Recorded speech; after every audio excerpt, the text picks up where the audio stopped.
কম্পন শুরু হয়ে গেছে, কাপ শুরু হয়েছে, তাপ উঠে গেছে, তাপ উঠলে খাপে নানি শুনলে বুড়া ফল মাত্র না তাপ উঠছে নানি মাঝে মাঝে কম্পন শুরু হয়েছে। তাড়াতাড়ি পাঠাও, হার কেসার কাছে তাড়াতাড়ি পাঠাও। আমরা মাত্র 60,000, এরা কাছে 60 লক্ষ। তারা মোকাবেলা করা সম্ভব না। খালিদের গুড়া চলছে, কোনো চিন্তা নাই। সামনে 60,000 না 60 লাখ, কোনো চিন্তা নেই, ভয় নাই। ভয় একমাত্র কার? জোরে কও না, ওয়াইয়া ফারহাবুন, ওয়াইয়া ফারহাবুন ওয়া আনতুমুল আলাউন ইন কুনতুম মুমিনিন। দৌড়ছে, ঘোড়া দৌড়ছে। যখন প্রায় কাছে গেছেন গিয়া, তখন তার মাঝে জজবা আর আশকার আগুন জ্বলছে, জোশ আইছে।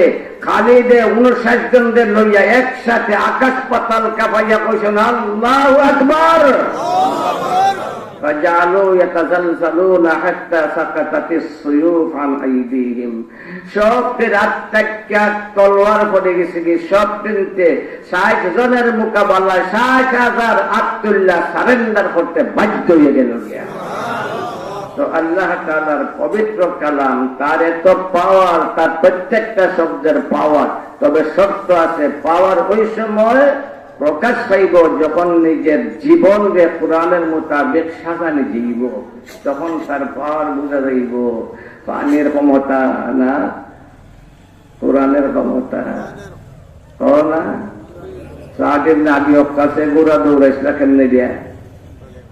না পানির উপরে দিয়া, না কের উপরে দিয়া? এটা বুঝছো নাই? পানির উপরে দিয়া।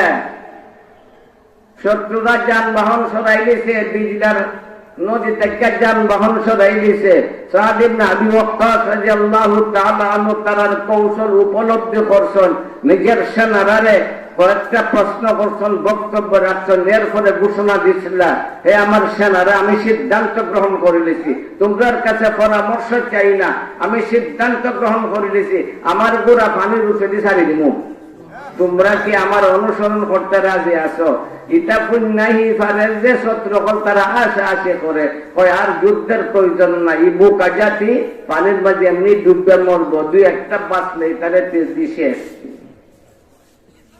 সাদ ইবনে আবি ওয়াক্কাসের এই বক্তব্য, সিদ্ধান্ত যখন জিজ্ঞাইলা তোমরা কি আমার অনুসরণ করতে রাজি আছো?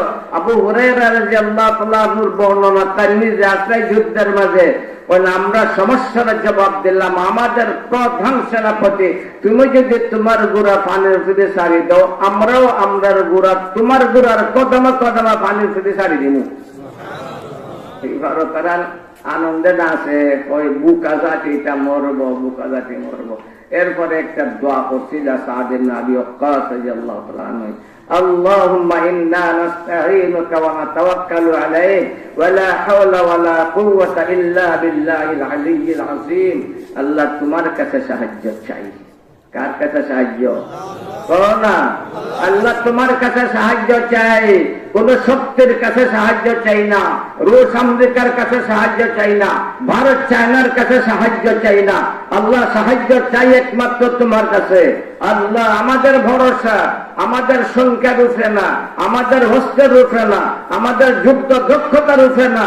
আল্লাহ আমাদের ভরসা একমাত্র তোমার উপরে। দোয়া করছেন আবু হুরায়রা রাদিয়াল্লাহু তাআলা আনহু, দোয়া করিয়ে সারি দিছেন সাদে তার গোড়া পানির উপরে দিয়া। পারস্য বিজয়ী সাদ ইবনে আবি ওয়াক্কাস সারি দিছেন গোড়া পানির উপরে দিয়া। আবু হুরায়রা রাদিয়াল্লাহু তাআলা আনহু, আমি গোড়ার ফাওবায় চাইয়া রইলাম, দেখলাম আমরার গোড়া যেমন ভাবে ফুকনার দৌড়ে তেমন ভাবে পানি বেয়ে দৌড়ছে। তবে লক্ষ্যে পৌঁছা আমরার জন্য সহজ হইছে না। আমরা যখন সেই ফারে উঠবার জন্য যাওয়ার জন্য গোড়া দৌড়াইলাম, কি গোড়া তো চলছে, মাঝখানে অনেক সমস্যা হয়েছে। আমরার উল্টা বাতাস, ঝড় শুরু হয়েছে উল্টা। এই দিল্লার মাঝে বিরাট বিরাট তরঙ্গ ঢেউ উঠছে পাহাড়ের মতো। এই ঢেউ আইয়া আমরার গোড়ার উপরে আঘাত করা শুরু করছে। আর এই ঢেউয়ে লড়াই করার কারণে ফ্যান সৃষ্টি হয়েছে, ফ্যান জমা হইয়া দ্বীপ সৃষ্টি হয়েছে গিয়া আমরার গোড়া ওই ফ্যানের উপরে দাঁড়াইয়া হাঁপাইয়া ক্লান্তি দূর করতো। এমনি ভাবে আমরার গোড়া আগে বাড়তে লাগলো।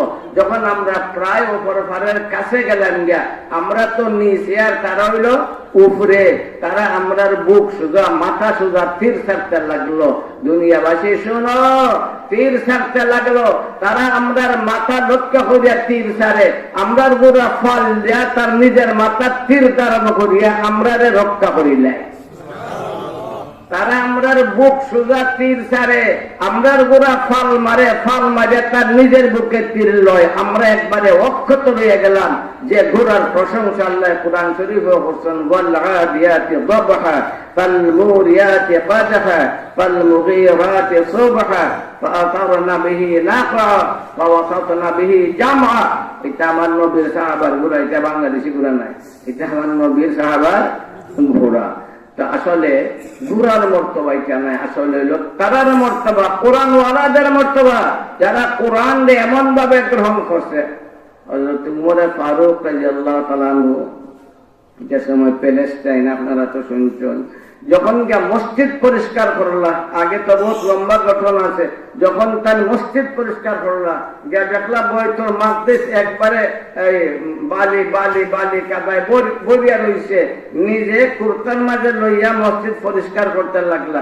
ওই সময় তাইনের যে সেনাবাহিনী আছিল এরা লাল লাল চোখে তানবা চাইতে লাগলো, আরে প্যালেস্টাইনের সুখী শিক্ষিত সমৃদ্ধ মানুষ, এরা আমরা অবহেলার চোখে দেখবো, আমরা হুকুম দিলে 1 মিনিটে মসজিদ সাফ করে দিলাম, নিজে নিজে সাফ করাতে লাগছেন। উমরের খেয়ালেই নাই, যখন নাকি দেখছেন লাল চোখ, নিজের বাহিনীর লাল চোখ দেখছেন, তখন একটা বক্তৃতা করছিল, এই আমার সেনারা, কুন্না মুস্তারজালিনা আলা ওয়াজহিল আরদ, কুন্না মুস্তারজালিনা আলা ওয়াজহিল আরদ।